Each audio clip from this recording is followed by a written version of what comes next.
তো গাইস আজকে আমি সারাদিন শুধু আইসক্রিম খাবো, তাই দেরি না করে রোদে পুড়তে পুড়তে ঝটপট চলে আসে এই কাকুর কাছে, যেটা ছিল সুইট আইসক্রিম। আর কাকুর কাছ থেকে অরেঞ্জ ফ্লেভারের দুটো আইসক্রিম নিয়ে নিলাম। এটা খেতে ভাই আমার তো ভাই মোটামুটি লাগলো। খা খা আমায় চুষে চুষে খা, আমায় গিলে গিলে খা, আমায় চুষে চুষে খা, আমায় গিলে গিলে খা। আইসক্রিম চুষে পরে আমি চলে এলাম বাড়ি। আর বাড়িতে স্নান টান করে দেখে আরেকটা কাকু এসেছে, যে কাকুর কাছ থেকে নিয়ে নিলাম কটন ক্যান্ডি ফ্লেভারের দুটো আইসক্রিম। এটাও খেতে ভাই আমার কিন্তু ভাই সেই লেভেলের লাগলো, যে টেস্টটা সেরা ছিল।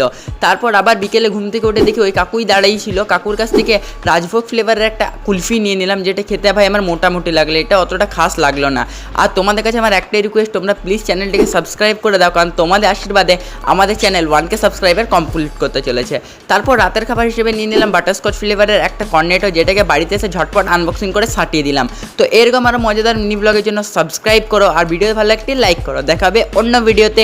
বাই।